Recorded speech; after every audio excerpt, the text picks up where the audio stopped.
Alhamdulillahilladzi hadana lihada wa ma kunna linahtadiya laula an hadana Allah. Asyhadu an la ilaha illallah wa asyhadu anna Muhammadan abduhu wa rasuluh sallallahu alaihi wasallam. Assalamualaikum warahmatullahi ta'ala wabarakatuh. Waalaikumsalam. So ipagpapatuloy natin ang kasaysayan ng ikalawang kalifa sa pananampalatayang Islam. Ito ay walang iba kundi si Umar ibn Khattab radiyallahu an. At sa nakaraan ay yumakap na sa pananampalatayang Islam si Umar ibn Khattab radiyallahu an. Actually, ang pagyakap niya sa pananampalatayang Islam pagkatapos ni Hamza, ang tiyuhin ng Prophet sallallahu alaihi wasallam, 3 days. Pagkatapos ng 3 days, pagyakap ni Hamza radiyallahu an, ay yumakap na rin si Umar ibn Khattab radiyallahu an. So itong pagyakap ni Umar, hindi niya inaasahan. Okay, radiyallahu an. Hindi niya inaasahan. Kapag ang plano niya ay patayin niya lamang ang Propeta Muhammad sallallahu alaihi wasallam. Pero gaya ng sabi ng Allah subhanahu wa ta'ala, kapag gusto niyang gabayan ng isang linika ng Allah subhanahu wa ta'ala, marami siyang pamamaraan at walang makakapigil sa kanya. Okay, dito mayroon pang isang napakaganda, napapatayin din ng Prophet Muhammad sallallahu alaihi wasallam kung makaabot tayo. Instead na patayin niya ang Prophet sallallahu alaihi wasallam, nag-embrace din siya. Inshallah. Okay? So itong si Umar ibn Khattab radiyallahu an ay malalim ang kanyang katapatan sa kanyang pagyakap sa pananampalatayang Islam sapagkat nahiya siya ng lubusan sa Allah subhanahu wa ta'ala.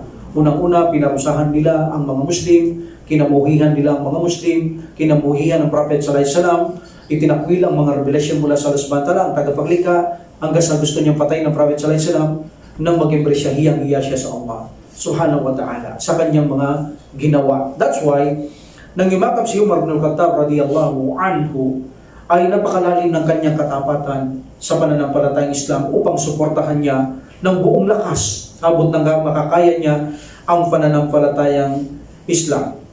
Actually, nung yumakap siya sa pananampalatayang Islam, siya ang nagsabi sa Prophet Muhammad sallallahu alaihi wasallam, o may lakas na loob na nagsabi, aniya, o sugo ng Allah.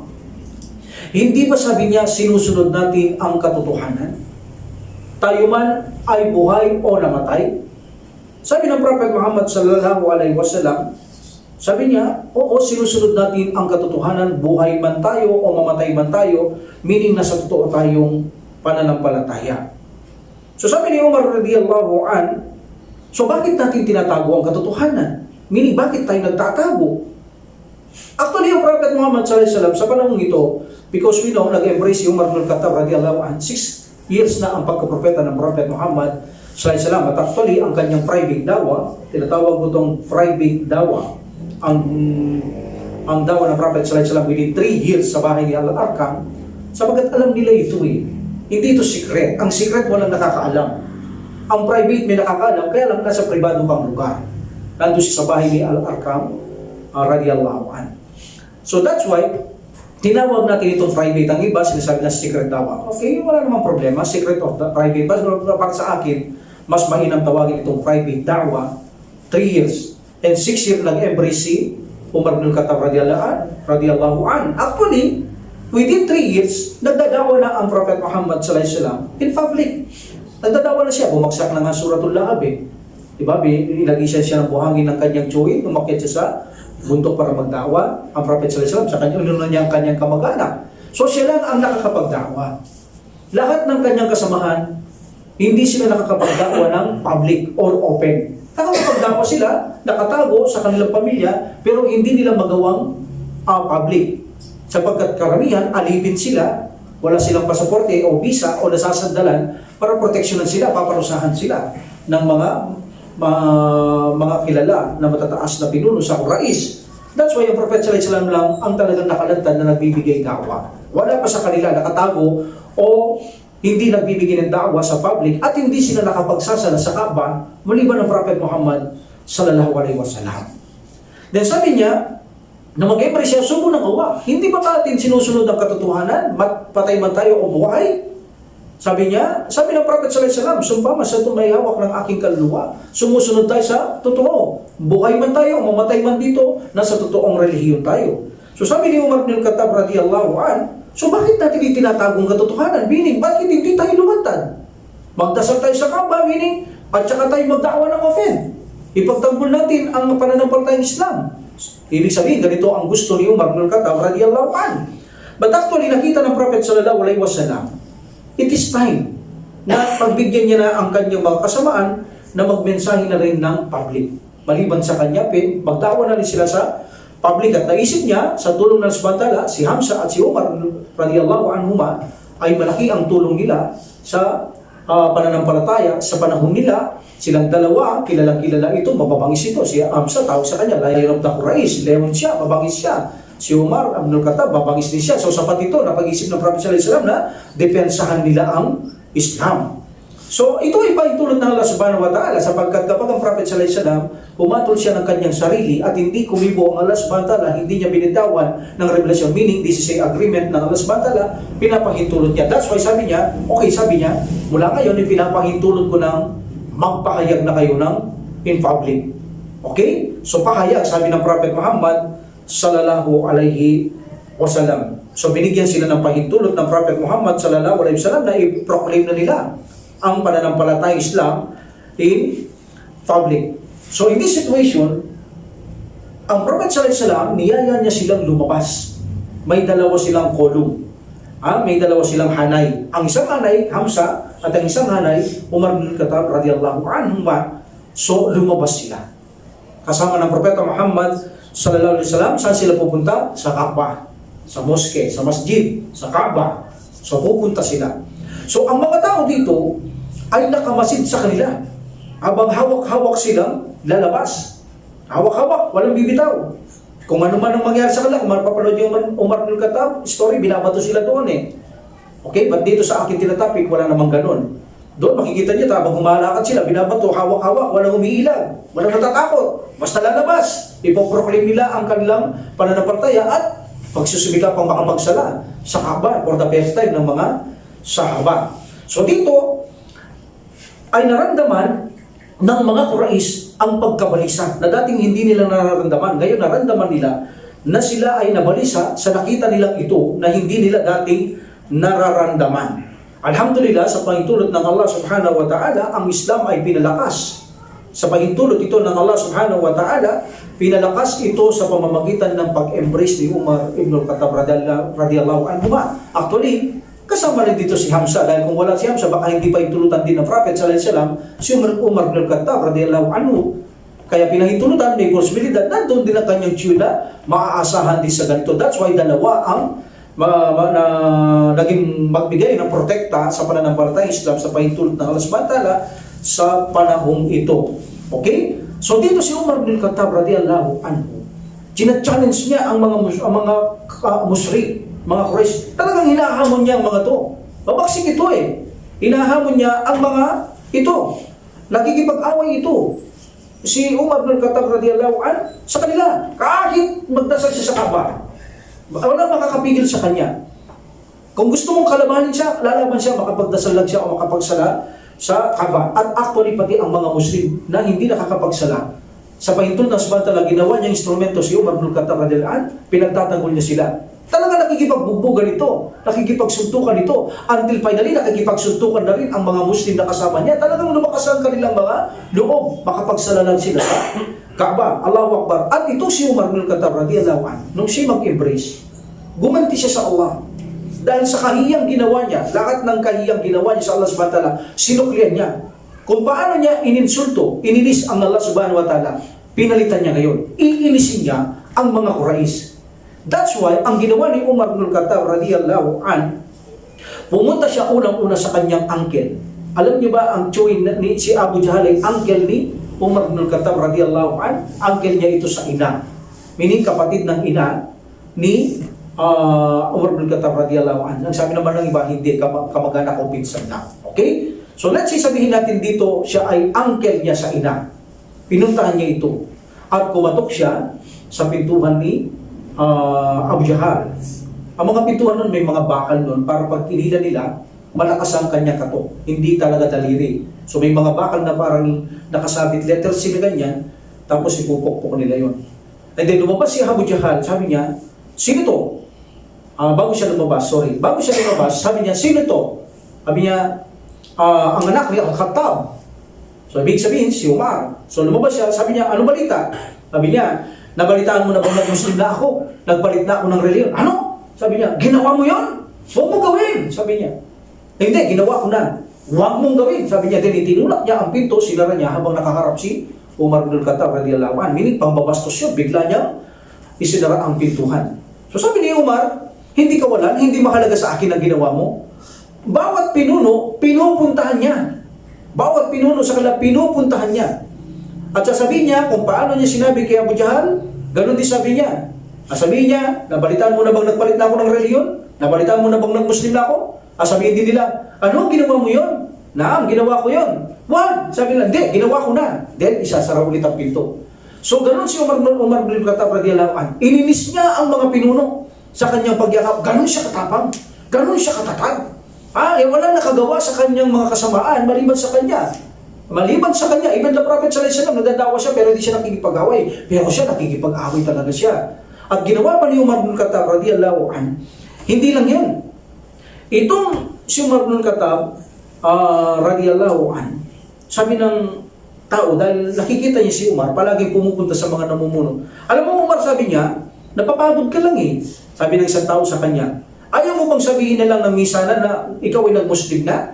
Hindi ka na magpapakapagod? Sabi niya, paano? Okay, ganitong gawin mo, sabi niya. Pumunta ka doon sa Kaaba. Pag nagtipon na doon ng mga tao doon sa Al-Hijr, alam niyo yung Al-Hijr, nakaganyan sa Kaaba? Pag nag-upo na sila doon, nag-ipon na sila doon, may makikita kang tao doon na kung kilala mo siya, si Jamil Ibn Muammar Al-Jumahi, sa tabi doon madalas umupo yun. Dahil yun ay mapansagap ng chismis yun. At tapos sasambulat niya sa maraming tao. Sabihin mo sa kanya na nag-Muslim ka na. So ginawa niya Umar bin Khattab radiyallahu anhu na nag-ipon na doon sa Hijr at nakita niya ang taong yan, humupo siya. Sabi niya, nabalitaan mo ba nag-Muslim na ako? Sabi niya. So biglang tumayo ito. Anong sabi niya? Si Umar bin Khattab nagpalit na ng reliyon. Sige, kita mo? Si Umar bin Khattab radiyallahu anhu nagpalit na ng kanyang reliyon. At dito binubog si Umar bin Khattab radiyallahu anhu, pero lumaban siya. Lumaban talaga siya. Maraming kaaway, siya lang ang lumalaban. Talagang nakikipagbugbuggan siya. Itong si Umar bin Khattab radiyallahu anhu. Sa isang report, hindi ganon. Sa isang report, ito'y report ng kanyang anak, na sinabi niya, si Abdullah ibn Umar, okay, radiyallahu anhu. Sabi ni Umar, nang mag-embrace ang aking ama, okay, nag-Muslim siya, hindi alam ito ng mga Quraysh. So, sabi ni Umar, ang aking ama, sino kayang tao sa Makkah ang pinakamagandang pagsabihan nito nang sa ganun ay isang bulat nila ang pagka-Muslim ko? So, mayroong nakarinig. Sabi sa kanya ni Umar bin Khattab radiyallahu anhu ng isang tao, pumunta ka kay Jamil Ibn Muammar Al-Jumahi. Pumunta ka doon, sigurado sasambulat ang gusto mong sabihin, parating sa tao na nag-Muslim ka na o nagpalit ka ng religion. So nagpunta ako sa kanya, sabi ni Umar bin Khattab radiyallahu anhu. So nagkukwento dito, ang anak niya, sinusundan niya si Umar. Sinusundan niya kanyang tatay. Sabi niya, sinusundan ko ang aking ama. Ang nakikita ko, naririnig ko, naintindihan ko na ang kanilang pinag-uusapan, sabi ni Abdullah ibn Umar radiyallahu anhu. Sabi niya, kahit bata pa ako. So nakita ko siya, ang aking ama, sabi niya, nagpunta siya kay Jamil. Sabi ni Umar bin Khattab, ang aking ama radiyallahu anhu, nag-Muslim na ako. Sabi niya. So itong taong ito, nag-Muslim na ako, sabi ni Umar. Ganun pa lang sinabi niya. Hindi na siya kumibot, tumakbo na agad siya. At pumunta na siya doon sa Kaaba at sinundan naman ni Umar bin Khattab radiyallahu anhu. Sabi ni Ibn Abdullah ibn Umar, sinundan ko rin kasi ang aking ama. Talagang nakikita ko, sabi niya. So pagdating doon ng taong ito, tumayo siya sa masjid, sabi niya, si Umar o Quraysh, sabi niya, si Umar o Quraysh, siya ay tumalikod, apostize siya, tumalikod siya sa reliyon. Sabi niya, nagpalit siya ng reliyon, tumalikod siya. Sabi ni Umar, sinungaling itong taong ito. Anong tumalikod? Sabi niya, pumunta nga ako sa katotohanan. Sabi niya, asyhadu la ilaha illallah, asyhadu anna muhammadar rasulullah. Sabi niya, tumalikod. Sinungaling itong taong ito, sabi niya. So, alhamdulillah, nang sinabi ito ng tao, nandun si Umar, okay, doon, binubog si Umar. Pero ang ginawang diskarte ni Umar, bakit, alam niyo kung bakit nagapi niya o tumigil sila? Tumalon siya kay Utbah Ibn Rabi'ah. At pagtalon niya, nadapa o nahiga itong si Utbah, at tinupuan niya sa dibdib at pinagbubog niya at yung daliri niya pinasok niya sa mata ni Utbah. Ibig sabihin, sumigaw ng malakas itong si Utbah. Ito ang dahilan, tumigil ang mga tao dahil nakikita nilang matidisgrasya itong si Utbah. So tumigil sila. So ganun silang natigil. Ito rin si Umar pagkatapos nun, pumunta na naman siya sa mga dati niyang inupuan na mga kung saan sila nagtitipon, pumunta siya. Tulad natin, may mga lugar tayong pinagtitipunan ng mga kaibigan natin doon o mga Muslim ngayon. Ganun siya. Nung dati siyang hindi Muslim, kung saan sila nagtitipon, lahat yun pinuntaan niya yung mga lugar na yon. At bawat sabihin niya sa mga ito na nag-Muslim siya, nakikipag-away siya. Bawat sabihin niya sa lugar na yon, nakikipag-away siya. Hanggang sa napagod siya, actually, umaabot ng tanghali, nakikipag-away siya, pagod na pagod si Umar Ibn al-Khattab radiyallahu an, at umupo na lang siya sa isang sulok. Talagang apong-apo na. At linusog na naman siya ng mga Quraysh. So dito, buti na lamang sa paintulot ng samantala, pinrotektahan niya si Umar ibn al-Khattab radiyallahu an. So nakita ito ng isang tao, sabi niya, "Hoy, akit, anong ginagawa niyo? Ano yan?" Sabi niya. Ito, sabi niya, nagpalit ng reliyon. Ang taong ito, tumalikod sa ating reliyon. So what's the matter? Ano problema niyo kung nagpalit? Sabi niya. May kalayaan naman tayong pumili ng bawat reliyon na magustuhan natin, sabi niya. O bakit niyo gusto siyang saktan? Sabi niya. Alam niyo ba, sabi niya, ginagawa niyo bang kalokohan ng sarili ninyo? Ninuloko niyo ba ang mga sarili niyo? Sabi ng taong to. Okay, mamaya sabihin ko ang pangalan niya. Sabi niya, niloloko niyo ba ang sarili niyo? Inaakala niyo ba kung mapatay niyo ang taong ito, si Umar, meaning mapatay niyo si Umar Ibn al-Khattab radiyallahu an. Iniisip niyo ba na mapatay niyo ang taong ito, ang bani adi, hindi kayo sasalakay upang makipagpatayan sa inyo, upang pagtagulang tao to? Niloloko niyo ba sarili niyo? Gusto niyo bang magkaroon ng digmaan dito sa ating lugar? So dito umalis sila. Iniwanan si Umar Ibn al-Khattab radiyallahu an. Then, nang sa Madina na, sabi ni Abdullah ibn Umar, dahil siyang nagnanarits ito, o aking ama, sabi niya, sino yung taong yun na sabi niya na sumuporta sa iyo na pinagsabihan ng mga Quraysh at pabayaan kang magpalit ng reliyon? Sino siya, sabi niya? Sabi niya, o aking anak, sabi ni Umar ibn al-Khattab radiyallahu an, siya si Al-As ibn Wa'il Ash-Shahmi. Sabi niya, so siya ang taong tumulong. Bago pa man yan, alam natin, bago pa man ang istoryang ito, binigyan na siya ng protection ng taong ito. Sabi niya, Umar, sabi niya, sige, ako magbibigay protection sa iyo. Hindi siya Muslim, pero sabi niya, ako magbibigay ng protection sa iyo. Hindi ka nila masasaktan o magagawan ng pananakit hanggat nakikita ko. That's why nakita niya ito Nung makita niya, hindi nila masaktan ito Binalaan niya sila. So pinotektaan niya si Umar Ibn al-Khattab radiyallahu an. Sino siya? Si Al-As ibn Wa'il Ash-Shahmi. Itong si Umar ibn al-Khattab radiyallahu an, malaki ang epekto niya nang siya mag-Muslim patungkol sa da'wah. Ito, da'wah na ito Nakakapagsala sila, nakakapangaral na sila, naipagtatanggol na nila ang Islam, da'wah na yan Malaking epekto na sa mga Quraysh yung ginagawa ni Umar ibn al-Khattab radiyallahu an. At sabi pa nga ni Abdullah ibn Mas'ud radiyallahu an, nadama namin ang pagmamalaki ng si Umar ay mag-Muslim radiyallahu an.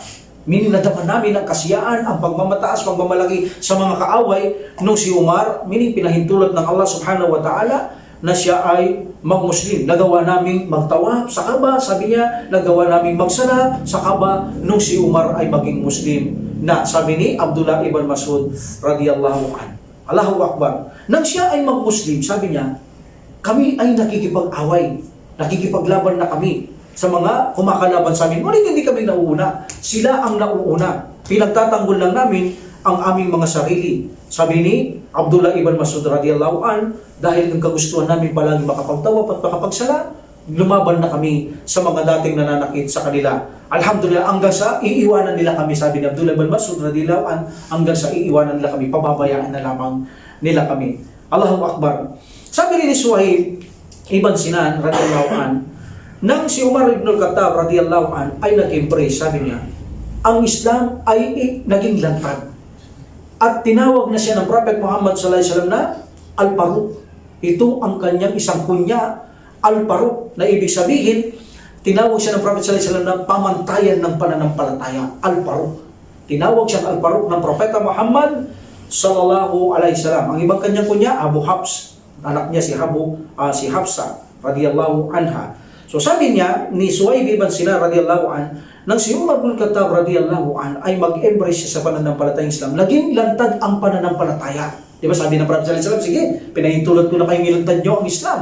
Naging lantad, sabi ni Suhaib ibn Sinan radiyallahu an. So nanawagan siya in public. Si Umar nanawagan ito in public. Okay, kasama na ng Prophet sallallahu alaihi wasallam at iba pang mga Muslim, at kami umuupo doon sa Kaaba at kami nakakapagtawa at kami nakapagsasala. Kapag kami ay binububog, sinasaktan, lumalaban na kami. Lumalaban na kami at pinagtatanggol kami ni Umar ibn Khattab radiyallahu anhu. Palagi niya kaming ipinagtatanggol. Sino man ang naapi, siyang unang nagtatanggol si Umar ibn Khattab radiyallahu an, pati ang si Abu Bakar, at ipinagtatanggol naman niya ay ang Propeta Muhammad sallallahu alaihi wasallam. So si Umar ibn Khattab radiyallahu an ay nag-member siya sa panahon ng Dhul Hijjah. Panahon ng Hajj, Dhul Hijjah. 6 years ng pagkupropeta ng Propeta Muhammad sallallahu alaihi wasallam, at siya ay 27 years old na si Umar ibn Khattab radiyallahu an. Nag-embrace siya after 3 days na mag-embrace ni Hamza ibn Abi Talib radiyallahu anhu. Pagkatapos siya naman ang nag-embrace. So ang mga Muslim noon na mga lalaki, 39 pa lamang. 39 ang bilang.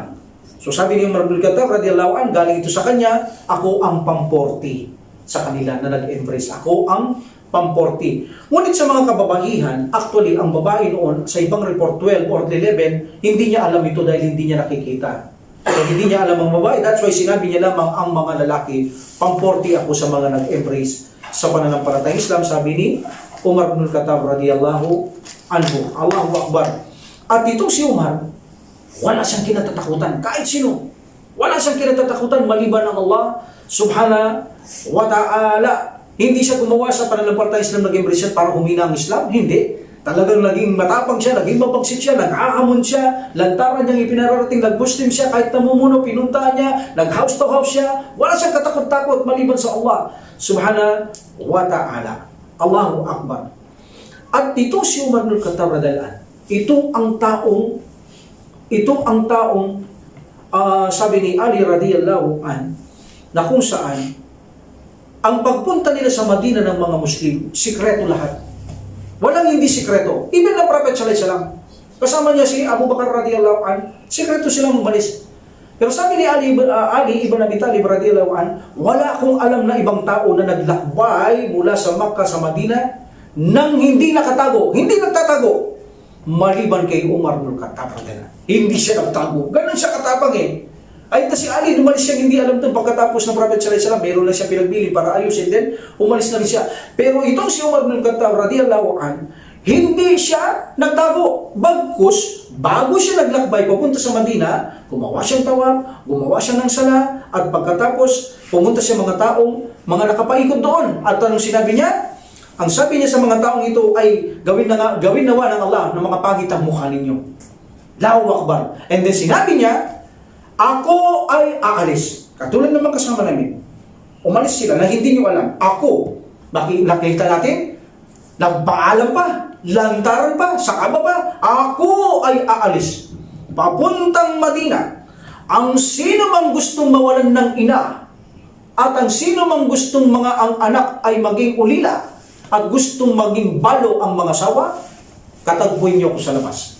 Meaning, makipagpatayan kayo sa akin sa labas. Kung gusto nyo. Kung gusto nyo. Sabi ni Ali radhiyallahu anhu, walang sumunod sa kanya maliban sa mga mahihinang tao.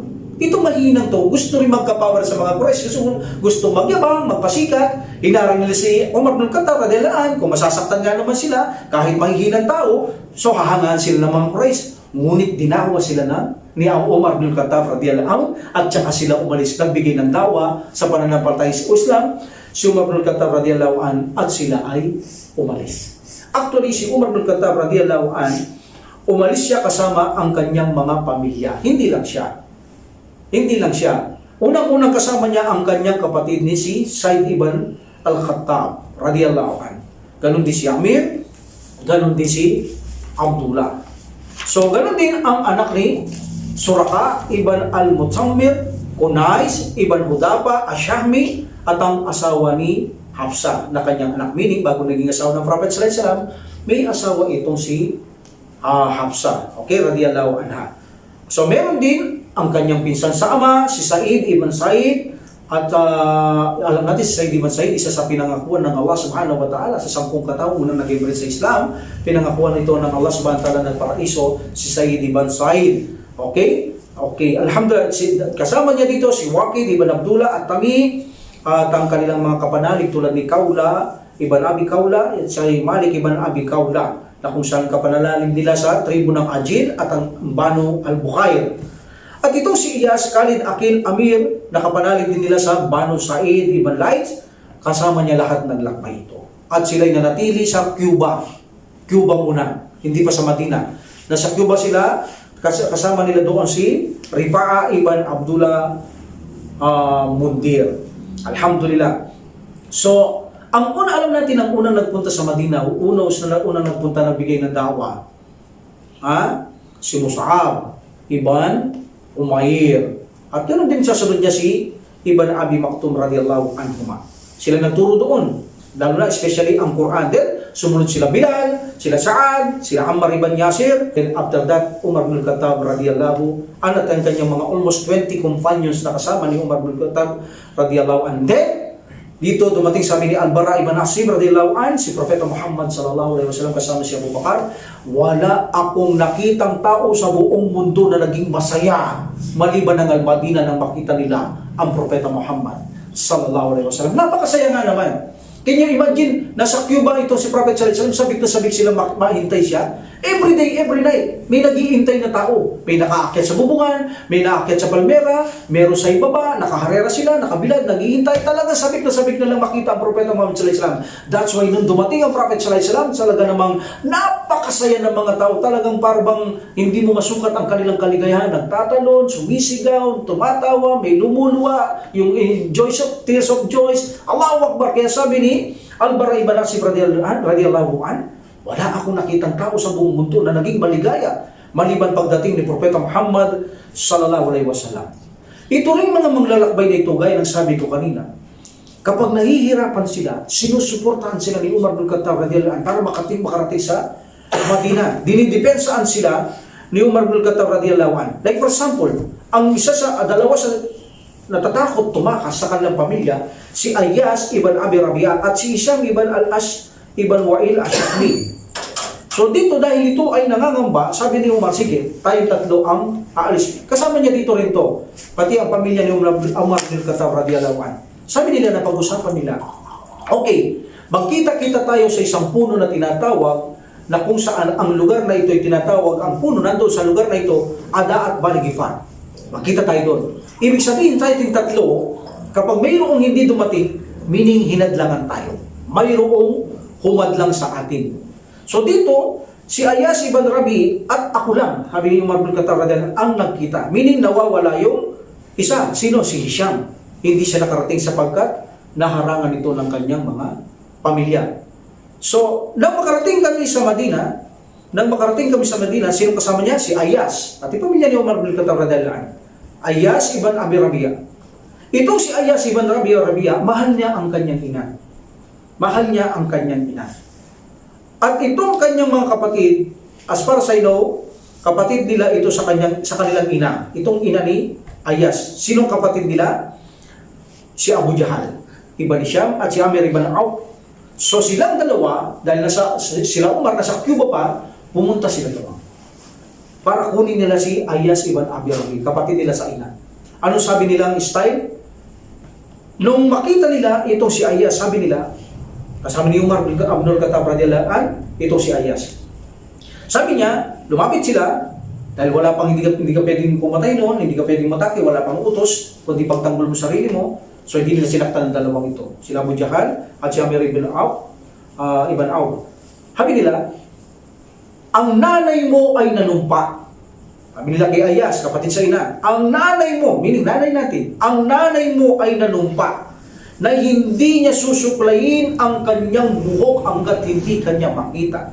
At hindi siya sisilong sa araw hanggat hindi kanya makita. Meaning, nakabilad lang doon, maghapon, at hindi siya magsusuklay.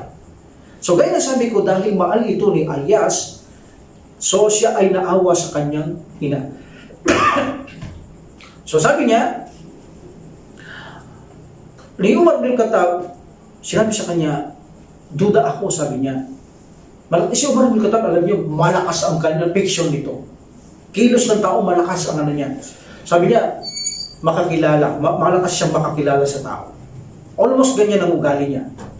Pag nakita kang ganyan, alam niya yung galaw mo. Malakas siya sa ganyan. Binigyan siya kaalaman ng Allah subhanahu wa ta'ala sa mga banong bagay, sa mga kilos mo na alalaman niya kung anong layunin mo, insyaAllah. No? Hindi sa loob, sa kilos mo, sa gawa mo, doon kanya namamanmanan. So, ang dalawang ito, sabi niya, hindi ako komportable sa mga kapatid mo. Yan, sabi niya, may masama silang binabalak sa'yo. Gusto nilang tumalikod ka sa relihiyon mo, matakot ka sa Allah. Sabi ni Umar radiyallahu an, matakot ka sa Allah, katotohanan ang iyong ina. Kung ito'y hindi niya matitiis ang araw, sisilong yan. Kung hindi magsusuklay at magkaroon ng puto, magsusuklay yan. Sabi ni Umar bin Khattab radiyallahu anhu, maniwala ka sa akin, sabi niya. Pero gaya na sabi natin, itong si Ayas ay mahal niya ang kanyang ina. Sabi niya, hindi, sasama ako sa kanila, sabi niya.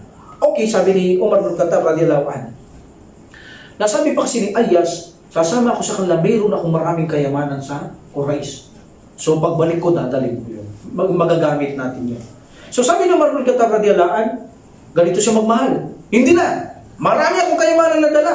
May yaman akong dala dito. May kayamanan din akong dala. Hati na lang tayo. Huwag ka lang sumama sa kanila. Hati tayo. Nawak na. Gaganda ng mga ano to ha. Hati na lang tayo. Huwag ka lang aalis. Ngayon, kakain lang ang Muslim. Tatago eh. Hindi ka mamayayang kumain ngayon ng Muslim eh. No, di ba? Totoo yan. Kakain siya mag-isa, araw-araw, kakain ka mag-isa. Kung kita mo yung Muslim, tetrader rin pa. Misa pag nandyan, hindi ka mo nakakain, nahihiya ka eh. Pag alis na, doon ka kakain. Subhanallah. Ayun pa naman ang ayaw ng Subhanahu yung mga ganong hindi tayo ganon eh. Kanya-kanya, solo-solo tayo. Tingnan niyo si Umar ibn Khattab, radiyallahu anhu. Ang sira, alam niyo ba? Ang sira o mga story ng mga biography ng mga Prophet sallallahu alaihi wasallam, ng mga sahaba, tinuturuan tayo kung paano naging buhay nila. So kaya pinag-aaralan natin to para matutunan natin ang way ng Islam, ang kanilang mga ugali na dapat pulutan, dapat hangaan, dapat nating i-adapt. Hindi nakikinig lang tayo tapos kikilalanin natin, pagyayabang natin, ganito. Hindi! Pinag-aaralan natin to para kunin natin ang kanilang magagandang ugali para gayahin natin sila. Ganyan ang pag-aaral dito. Kung may problema, anong solusyon ginawa nila? Kompletong Islam. Dumaan na sa kanilang panahon to. Tingnan natin nakaraan nila kung paano nila sinolusyonan. Ganon. Kaya kung nag-aaral lahat ng mga Muslim, masusolusyonan nila bawat problema dahil nandito ito sa sira ng Prophet sallallahu alaihi wasallam, sa mga biography ng mga sahaba, kompleto na ito. So dito ang pagmamahalan, like for example, si Umar bin Khattab radhiyallahu anhu, huwag ka na nga alis, sabi niya. May kayamanan dali ako, hati na lang tayo. Oh, di ba ang Prophet sallallahu alaihi wasallam dumating din sa Madina, gutom ang mga muhajirun, ang mga Ansar meron sila. Ano sabi ng Prophet sallallahu alaihi wasallam? Okay, bibigyan ko kayo ng mga magkakapatid bawat isa, partner.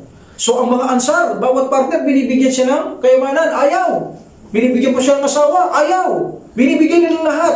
So dahil gutom ang muhajirin, walang dalang kayamanan, dahil umalis lang sila sekreto doon sa Makkah, inalagaan at sinuportahan sila ng mga Ansar. Ganon ang kanilang pagmamahalan. Ganon, Allahu Akbar. Pati asawa nila, willing na bigay. Sabi mo, Abdurrahman, gusto mo asawa ko? Divorce ko, bibigay ko sa iyo. Hindi, sabi niya, bigyan mo na lang ako ng lugar sa palengke at makapaghanap buhay ako. Allahu Akbar. Ganon ang mga Muslim.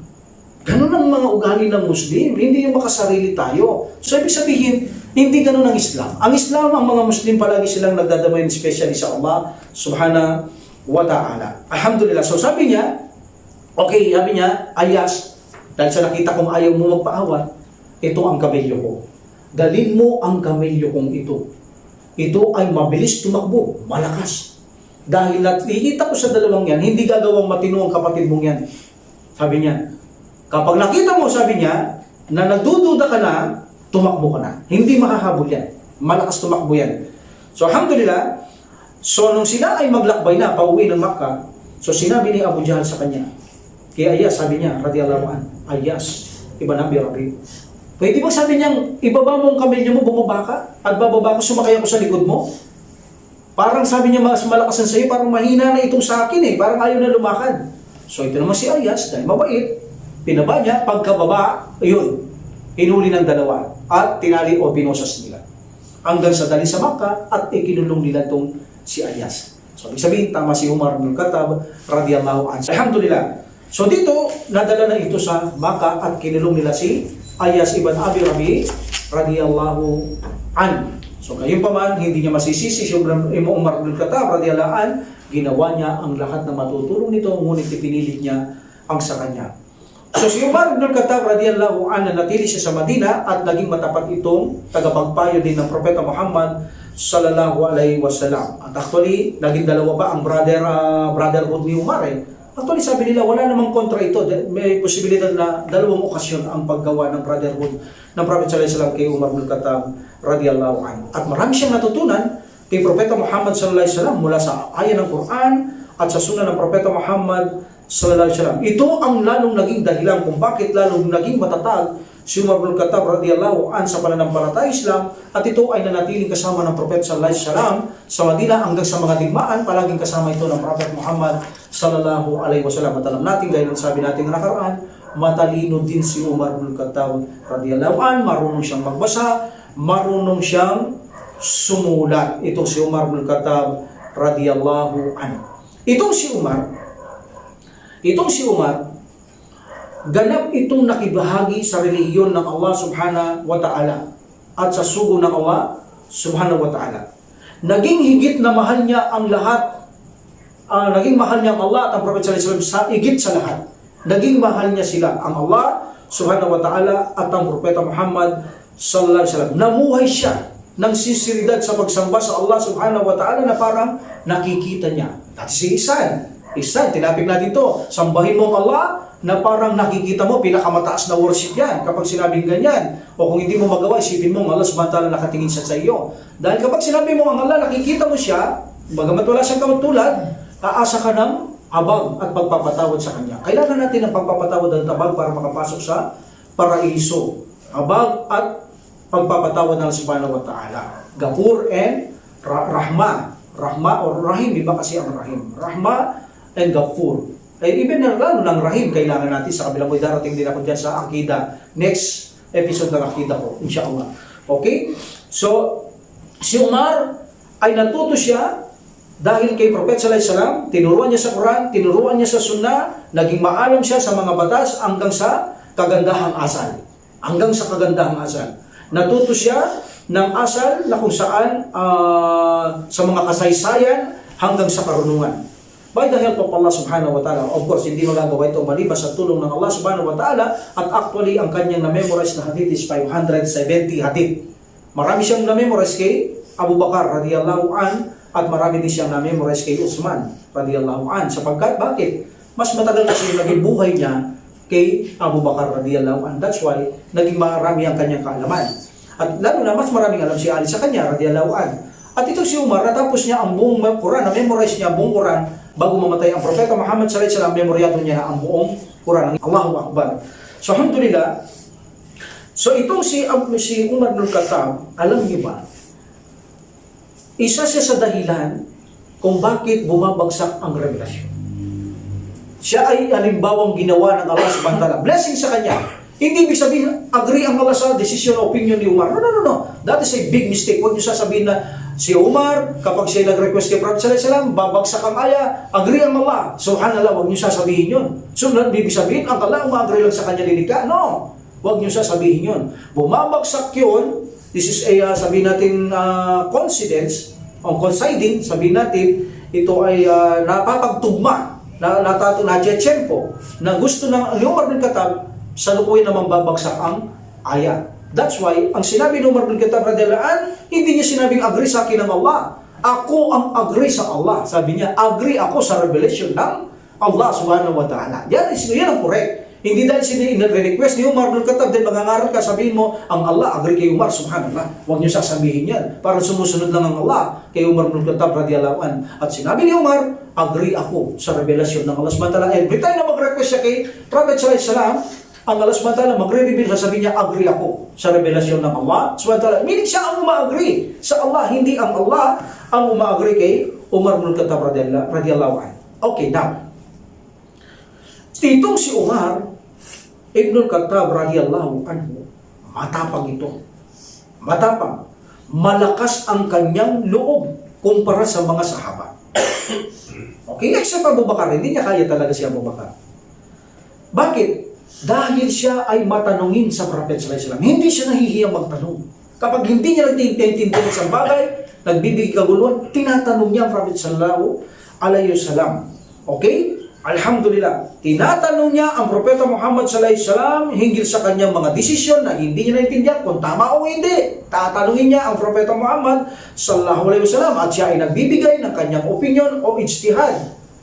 Meaning personal opinion, nagbibigay siya kay Prophet sallallahu alaihi wasallam, but ito ay opinion na kung saan matapat at maliwanag at malinaw kapag nagbigay siya ng opinion kay Prophet Muhammad sallallahu alaihi wasallam. Hindi siya magbibigay na hindi tatama. Magbibigay siya ng tama. Na ibig sabihin, naituro na ng Prophet Muhammad sallallahu alaihi wasallam dahil malawak din ang kanyang knowledge para magkiyas. Nalalagay niya sa ganun. Pero galing lang sa Allah at kay Prophet sallallahu alaihi wasallam ang kanyang mga knowledge. Siya ang nagturang Prophet Muhammad sallallahu alaihi wasallam sa pahintulot ng Allah subhanahu wa ta'ala. So nakapagbibigay siya ng kanyang ijtihad. Minsan sa mga sahaba, kasama niya, minsan sa Prophet sallallahu alaihi wasallam nakakapag-advise siya. But ito'y malinaw na malinaw, nakatanggap-tanggap ayon sa kanyang pinag-aralan na itinuro ng Propeta Muhammad sallallahu alaihi wasallam sa sunna o ayaman ng banal na Quran. Dito sinabi ni Umar bin Khattab radhiyallahu anhu. This is a opinion. Okay? Opinion naman. Sabi niya, o sugo ng Allah, bakit hindi mo gawin lugar dasalan ang Maqam Ibrahim? Okay? Alam niyo yung Maqam Ibrahim? After the tawaf, mayroon doon yung masjid na kapag si Umar. Yung as para sa ilo, yung ba yung inapakan ni brother Ibrahim, yung may bakat, no? Yan ang Maqam Ibrahim, yung saan siya mapak na nilalagay, tinatayo nila ang Kaaba. Okay, correct me if I'm wrong. Okay, then pupunta ka doon after that na tawaf, haharap ka doon, then nakaharap ka sa Kaaba. Turakat. At ang sunna ng Prophet sallallahu alaihi wasallam, iklas ang kanyang surah at saka kafirun. So sabi niya, bakit hindi mo gawin dasalan ng Maqam Ibrahim? So, lumababa ang revelasyon. Ano sasabihin natin? Agree ang Allah? No. Ito ay sabay na ito. Alam na ng Allah subhanahu wa ta'ala, ginagawa niya ang sample si Umar bin Khattab radhiyallahu anhu kung anong gusto niya at binibigyan blessing ng Allah subhanahu wa ta'ala, hindi dahil agree ang Allah, kundi blessing ito kay Umar na ipinagkaloob ng Allah subhanahu wa ta'ala. Alam mo, bless, baka binibigyan niya ng blessing dahil ito ay malaking tulong ang ginawa ni Umar bin Khattab radhiyallahu anhu sa pagtulong ng subhanahu wa ta'ala. Na-declare niya ang lahat sa mga Quraysh, nakatulong sa Muslim, pinoprotekta niya ang Prophet sallallahu alaihi wasallam, hindi natin alam. So that's why dito, sabi ng Allah subhanahu wa ta'ala, pagkasabi ni Umar bin Khattab radhiyallahu anhu, tumanggap ang Prophet Muhammad sallallahu alaihi wasallam, wattaqidu min maqam Ibrahim musalla. So, sabi ng Allah subhanahu wa ta'ala, tiyong gawin ang Maqam ni Ibrahim bilang isang lugar na salaan. So, bumaba. Meaning, isa sa dahilan, bumababa ang mga revelasyon because of Umar. But hindi natin sasabing agree ang subhanahu wa ta'ala. Dito ay nagsasabay, ito ay itinadhana ng Allah subhanahu wa ta'ala na mangyari. And then after that, sabi niya, Ya Rasulullah, sabi ni Umar bin Khattab radhiyallahu anhu, ang mga masasama at mabubuti pumapasok na sa bahay mo. Bakit hindi mo ipag-utos sa kanila na mag-hijab sila? Then, bumaba ang hijab. Chapter 24, verse 31. Bumaba yun. So, anong ibig sabihin ng hijab? Hijab, karamihan sa alam natin is headshab. Correct? Correct? Yun ang alam natin hijab, headshab. Yun nakatakip na katanubong sa babae. But actually in Quran, the term of hijab in Quran, hindi yan headshab. Hindi tinatakip ang hijab. Hijab is kortina. Actual kortina. That is hijab. At itong takip dito, that is a kimar. At ang takip sa baba, that is a jilbab. That is the term in Quran. But ang mga Muslim ngayon, pag sinabi mong hijab, yung nakasuot dito. This is a kimar, this is a jilbab. In the Quran, the term of hijab is curtain. Bakit? Nakabanat naman sila Aisha eh. Nakabanat naman sila, nakalitaw ng mukha. That's why nagre-request siya, ito si Umar bin Khattab, bakit hindi takpan lahat? At kausapin sila sa loob ng kalikod ng hijab, minsan sa likod ng kortina. That's why mula nung mabagsak ang aya na ito, chapter 24, verse 31, patungkol sa hijab, hindi niya na makikita ang mukha ng mga asawa ng Prophet sallallahu alaihi wasallam. Kahit lumabas sila, walang kortina, pero kinukortina nila ang kanilang mukha. Yun ang pinakakortina nila ngayon. That's why si Aisha, pag kumakay siya sa kamelyo niya, tapos may bahay yung kamelyo na, nasa loob siya, okay, nakatakip yung bahay na yun, pasan-pasan ng kamelyo, pag lumabas siya, ganun pa rin, nakatabing pa rin yung kanyang harapan. That's why ang mga narration, si Fatima, ang anak ni Prophet sallallahu alaihi wasallam, walang nakakita mukha sa kanya. Hindi man nakita ng mga sabang mukha ni Fatima radhiyallahu anha, maliban ang kanyang kamag-anak o kanyang asawa. Pero maliban doon, walang nakakita sa mukha dahil nakahijab na sila. Okay, kung wala silang kortina aktual, hinihijab na nila ang kanilang mukha. Pinakakortina, ang kanilang mukha ay tinatakpan nila. That is a hijab. So naka-hijab naman ang mga tao noon. Kung tuturin mo, naka-hijab. That is only himar. Ang hijab, kortina, ang tinutukoy sa Allah ng subhanahu wa ta'ala na hindi makita ang asawa ng Prophet sallallahu alaihi wasallam mula daliri hanggang paa, hanggang mukha. Dapat wala makita ang mga Muslim sa kanila except yung kanilang mga mahram, of course. Alhamdulillah. That is number 2, bumagsak ang chapter 24 verse 31 na aya. Number 3, sabi ni Umar bin Khattab radiyallahu an, nang ang Prophet sallallahu alaihi wasallam makipagtalo siya sa kanyang dalawang asawa, si Hafsa at sa Aisha radhiyallahu anhuma. Diba? Noong kumain siya kay Zainab, nagsabuatan sila, nagseselos yung dalawa, sabi nila pag nakita natin kung sino makakita sa kanya, sabi natin mabaho siya.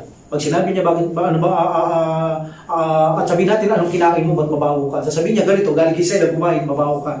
Then sinabi ng Prophet sallallahu alaihi wasallam, hindi napakain nun, napagsabihan siya ng Allah subhanahu wa ta'ala. Napagsabihan siya ng Allah subhanahu wa ta'ala. At rinibili ito sa kanya ng Allah subhanahu wa ta'ala.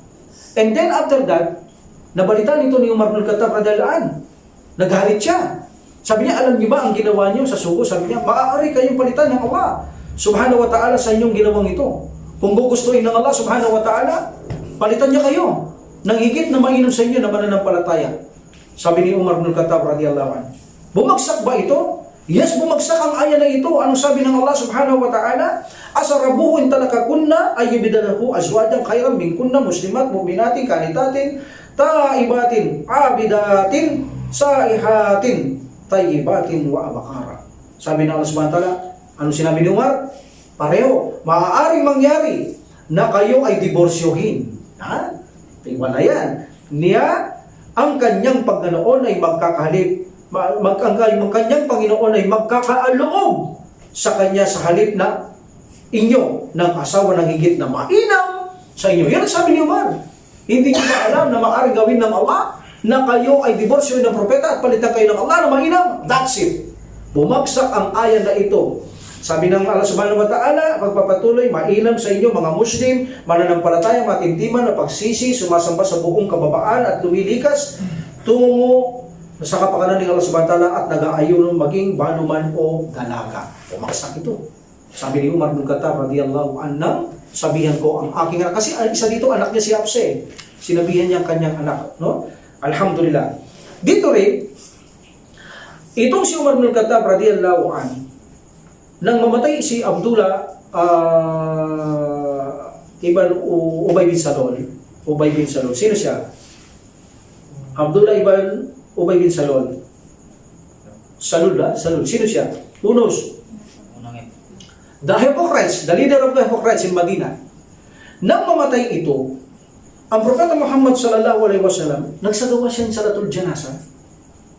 So sabi ni Umar bin Khattab radhiyallahu anhu sa kanya, tumayo sa kay Prophet sallallahu alaihi wasallam, no?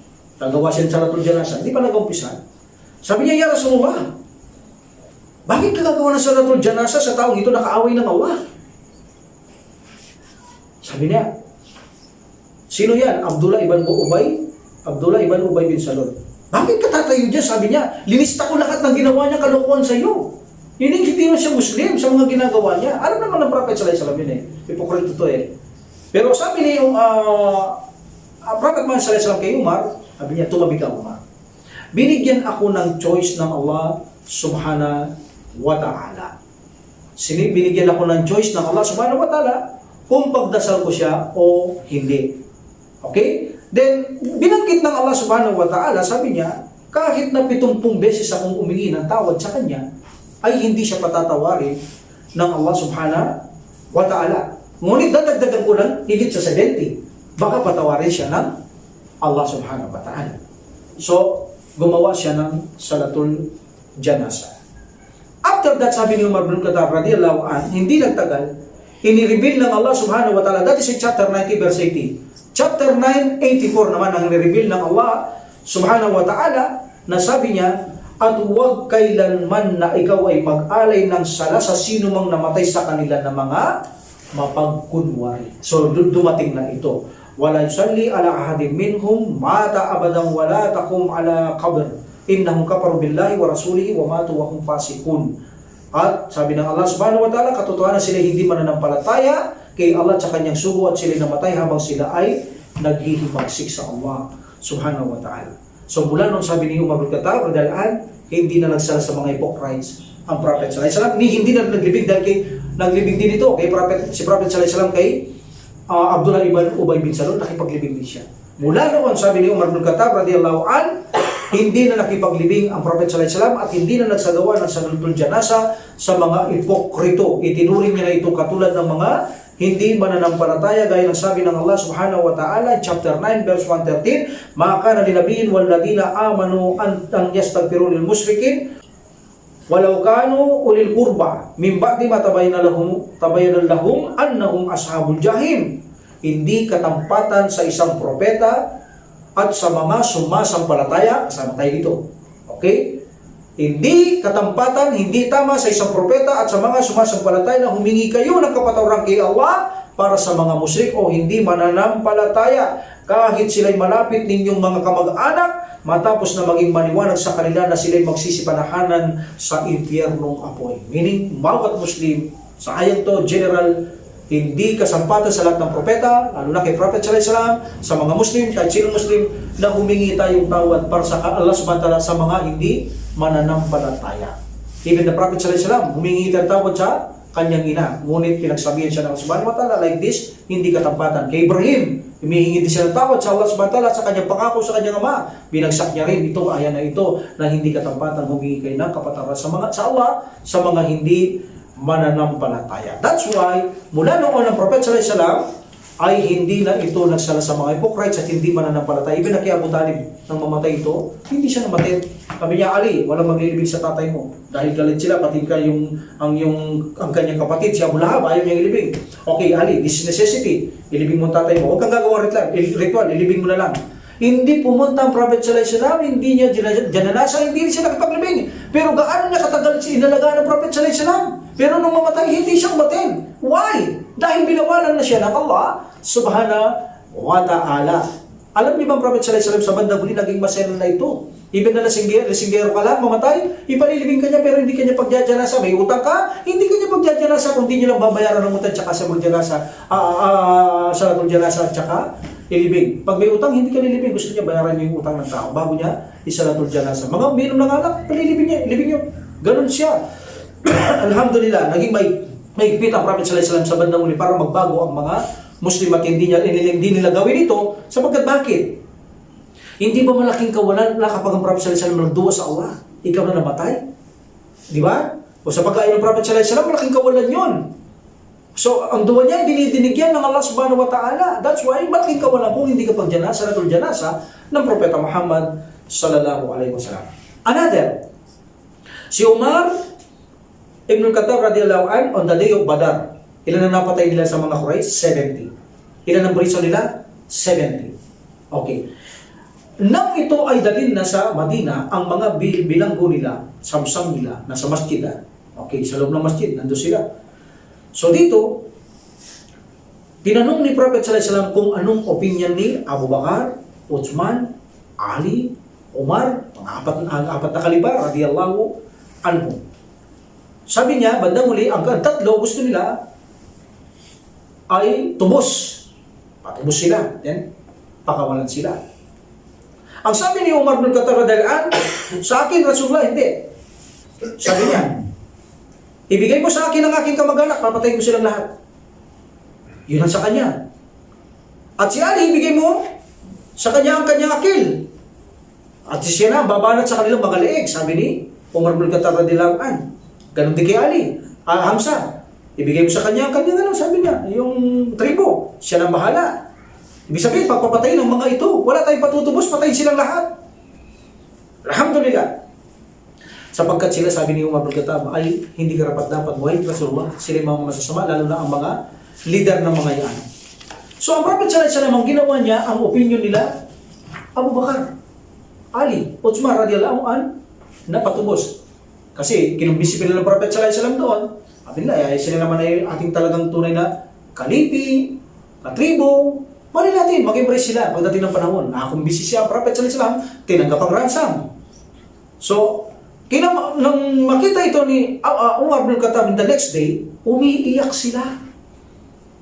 Sabi niya, ni Umar bin Khattab radhiyallahu anhu, "Ya Rasulullah, bakit kayo umiyak? Baka pwede niyo sabihin sa akin at makisama ako umiyak sa inyo." So sabi ng Prophet Muhammad sallallahu alaihi wasallam, tinanggap ko ang opinion nila. Pero ikaw ang tama, sabi niya. Mali sila. Anong binagsak ng Allah subhanahu wa ta'ala? Chapter 8, verse 67 hanggang 68. I think basahin natin kahit sa Tagalog para makita natin. Napakaganda ng revelasyon ng Allah subhanahu wa ta'ala. Ito ang sabi ng Allah subhanahu wa ta'ala. Tagalog na tayo. Wala na tayo masyadong oras. Okay? Hindi isang katampatan sa isang propeta na siya magkaroon ng bihag ng digmaan hanggat siya ay hindi makagawa ng malaking pagpatay. Tama si Umar bin Khattab radhiyallahu anhu. Gusto niya patayin. Kailangan patayin. Kaya ito ang sinabi ng Allah subhanahu wa ta'ala. Dapat silang patayin sa kalupaan. Sabi niya, ulitin ko, hindi isang katampatan sa isang propeta na siya magkaroon ng bihag ng digmaan at pakawalan ito dahil sa patubos hanggat siya hindi makagawa ng malaking pagpatay sa lipon ng kanyang kaaway sa kalupaan. Kayo mga Muslim ay naghahangad kayo, ito na, umiyak ang Prophet sallallahu alaihi wasallam, naghahangad kayo ng makamundong bagay, ang kabilang buhay, ang Allah subhanahu wa ta'ala ay naghahangad para sa inyo, at si Allah ay sukdol ng kapangyarihan at tigib ng karunungan. Kung, sabi ng Allah subhanahu wa ta'ala, kung ito ay hindi lamang dating pinagpasyahan na ni Allah, meaning dati nang pinagpasyahan ito ni Allah, pero hindi pa ngayon dapat kay Prophet sallallahu alaihi wasallam, isang matinding kaparusahan ang darating sa inyo. That's why umiiyak sila. Kasi ang gusto ng subhanahu mahina pa sila, hindi pa dapat magpalaya, kundi magpakalakas, pumatay ng pumatay. At saka na yung pagpapalaya, kapag marami na sila, makapal na sila, okay na pagpapalaya, okay na pagpapatubos. Not now. Ito ang gusto ng Allah subhanahu wa ta'ala. So tumama na naman si Umar bin Khattab radhiyallahu an, isang blessing sa kanya ng Allah subhanahu wa ta'ala. Alhamdulillah. At anong nangyari? Sa isang aya na kung saan itinapsir nila nung matalo sa Mount Uhud ng Prophet sallallahu alaihi wasallam, kanyang kasamaan. Di ba? Natanggalan siya ng ngipin, basag ang helmet niya, bumaon dito, tinanggal lang yon, nasugatan siya. Ano sabi nila sa translate ng chapter 3, verse 165? Itinranslate nila, binigyan nila itong tafsir, pero may dalawa itong klaseng tafsir. Okay, unahin natin ang basa sa Quran. Chapter 3, verse 165. Sabi na Allah subhanahu wa ta'ala, "Awalamma asabatkum musibatun kata asabatum mitslaiha qultum anna hada qul huwa min anda anfusikum innallaha ala kulli syai'in qadir." Anong nangyari sa inyo, sabi ng Allah? Nang isang kapinsalaan ay humampas sa inyo, meaning Uhud. Kapinsalaan ay humampas sa inyo, bagamat inyong inampas sila ng 2 ulit, meaning sa Badar, 70 patay, 70 prison. Samantala sabi ng Allah subhanahu wa ta'ala, inampas nyo sila 2 ulit na matindi. Kayo ay nagsabi, saan kaya nanggaling ito? Sumapit sa amin. Meaning, saan nanggaling yung pagkatalo? Meaning sa Uhud. Sabi ng Allah subhanahu wa ta'ala, ipagbadya, ito ay mula sa inyong sarili. So dito 2 binigay nila. Sarili na nagkamali sila sa Samsam na kung saan pinatubos. Kaya pinarusahan sila ng Allah subhanahu wa ta'ala in Battle 2, Battle of Uhud. Sabi naman ng iba, no. Because ang mga archers hindi sila sumunod kay Prophet Muhammad sallallahu alaihi wasallam. Sumuway sila, panalo na sila. Bayron sumuway sila, doon biglang pinatalo sila ng Allah subhanahu wa ta'ala. So, into tafsir na binigay nila, Allah subhanahu wa ta'ala knows best kung ano ang tama rito. But may humble opinion, yung mga archers, umalis sila sa kanilang lugar. Kaya binigyan sila ng pagsubok ng Allah subhanahu wa ta'ala upang hindi na nila ulitin ito sa susunod. Alhamdulillah. Seeking permission bago pumasok ang Muslim sa bahay. Ito rin ay opinion ni Umar bin Khattab radhiyallahu anhu. Minsan kasi ang Prophet sallallahu alaihi wasallam, nag-utos siya na pagpunta kay Umar. Nang makita niya si Umar, pumasok itong tao dire-diretso. Wala siyang nakalitang aura. So pumunta siya kay Prophet Muhammad sallallahu alaihi wasallam, sabi niya, "Ya Rasulullah, bakit hindi mo pagbawalan," sabi niya, "ang mga tao na tuloy-tuloy kung pumasok sa kanilang sa tahanan ng mga iba?" So, dito, ang aya sa chapter 24, verse 58, bumagsak. Hindi pinahintulutan ng Allah na pumasok ang isang tao na hindi niya bahay, nang hindi mo na siya kumakatok, nang hindi mo na siya humingi ng permiso. Ang alak, yan. Si alak. Sinong lasinggerong kilala natin? Umar ibn Khattab radhiyallahu anhu. Nasa Madina na. Ang una, sa alak, walang pagbabawal. Chapter 2, verse 219, tinanong lang kung ang alak, sabi ng Allah subhanahu wa ta'ala, ito ay may kasalanan. may kapakinabangan, ngunit malaki ang kasalanan. Okay, I think I will read. Chapter 2, verse 219. Ito ang unang revelasyon sa alak. Walang pagbabawal. Gusto kasi ni Umar bin Khattab radhiyallahu anhu na maging maliwanag sa kanya ang pag-uutos sa alak dahil siya ay, alam natin, malakas siyang uminom si Umar bin Khattab radhiyallahu anhu. So ang unang aya na ginawang malinaw sa kanya ng Allah subhanahu wa ta'ala, wala mo ng pagbabawal. May wisdom kung bakit hindi dinirect ng Allah subhanahu wa ta'ala ang pagbabawal. Sabi ng Allah subhanahu wa ta'ala, yas'alunaka 'anil kamri wal maisir. Sila may nagtatanong sa iyo, Muhammad, tungkol sa nakakalasing na inumin at mga pagsusugal o pagpupusta. And then, kul fihima itsmun kabir wa manafi'u lin-nasi wa itsmuhuma akbaru min nafihima. Sabihin mo, ipagbadya mo sa mga ito may malaking kasalanan at ilang kapakinabangan. Sa mga tao, ano pakinabang dito? Hindi pakinabangan na mayroong sense sa tao. Meaning, bawa nakapapalambot ng dumi, halimbawa may problema ka, malalango ka, mawawalang problema, mga pakinabang na walang saysay ang sinasabi dito, mga walang sense. Okay? May kasalanan at may pakinabangan, datapot ang kasalanan na higit na malaki kaysa sa kapakinabangan. Okay? Alhamdulillah, meaning walang pagbabawal. That is the first revelation, may kasalanan. At mas malaki ang kasalanan sa kapakinabangan. Nga naman, paglasing ka nga naman, medyo naaaliw pala, pag may problema ka, no? Yan ay pakinabang ng mga walang silbi. Pero gayon pa man, tinatawag si Umar na Prophet sa Islam. Yan, sabi ng Allah, gusto mo maging malinaw. Sabi niya, may kasalanan daw dyan. Yan, sabi niya, gawin mong malinaw. Gawin mong malinaw ang patungkol sa alcohol. Bigyan mo, sabi niya, Allah sabi niya, gawin mong malinaw ito para sa lahat, tsaka hindi lang sa akin kung ano ang talagang pagbabawal ba ito o hindi. Hindi pa rin nagbawal ng Allah subhanahu wa ta'ala.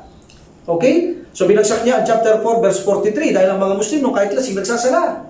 Minsan di niya matapos-tapos ang surat al-Kafirun dahil di niya mabigkas-bigkas, lasing siya. Minsan nag-aaway sila. So binawal muna ng Allah subhanahu wa ta'ala na huwag silang lalapit sa sala kapag sila nasa kalagayang lango. But hindi pa rin satisfied si Umar bin Khattab radhiyallahu anhu. So dito ay iniling niya sa Allah subhanahu wa ta'ala na gawing misanan na maging malinaw. Ano sinabi ng Allah subhanahu wa ta'ala? Chapter 5 verse 91. Yung matindi rito, hindi ba kayo tatalikod? Yun ang sabi ng Allah subhanahu wa ta'ala. I think I will read chapter na, dito lang pagbabawal ng alcohol. So itong mga binigay ng Allah subhanahu wa ta'ala, magagamit natin ito. Okay, sabihin ko kung paano natin gagamitin ito pagkatapos kong basahin ito. Chapter 5 verse 91.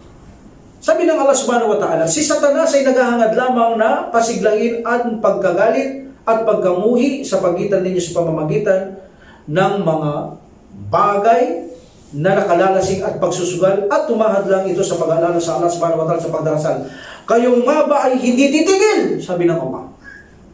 Ano sabi ni Umar? Ya Allah, titigil po, ya Allah, titigil po. Ganon ang sagot ni Umar. Dahil ang pagbabawal dito ay matindi pa doon sa haramang ganito, haramang ganito. No. Matinding pagbabawal to. Hindi ka matitigil. Meaning ganun ang salita ng Allah subhanahu wa ta'ala. Alam niyo Umar, matinding pagbabawal to. Hindi basta haram to. Mas matindi kaya si Umar, ya Allah, titigil po, ya Allah. Ya Allah, titigil po. So ganun ang pagkaintindi ni Umar radhiyallahu an na matindi ang pagbabawal sa alak na ito. Paano natin gagamitin ng tatlong ayat? Sabi ng iba, ang Islam ay kompleto na. Kapag haram, haram, bawalan nyo. That is, Islam is kompleto. Dati hindi kompleto yan ang pamamaraan ng samantala. Ba't na kompleto na kapag haram, sabihin nyo.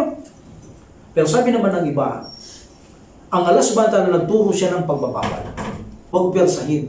Meaning daan-daan. Hanggang sa tumaas siya, lumakas ang iman, at saka mo persang bawalan tulad ng mga sahaba. Dahan-dahan tinanggal ng Allah ang alak dahil alam ng Allah subhanahu wa ta'ala, mahirap sa kanilang tanggalin ang alak dahil talamak sila sa alak. Yan ang kanilang sakit ng mga Quraysh na nag-embrace sa Islam. Hindi binawal ng Allah dahil kung babawalan sila ng Allah, baka ang ngalang talikuran nila at uminom na lang ng alak. Kaya pinalakas muna sila ng Allah subhanahu wa ta'ala sa pamamagitan ng Prophet sallallahu alaihi wasallam until finally, nung sila ay malakas na, binawalan na sila magsala ng lasing. Hindi na sila nagsasala ng lasing.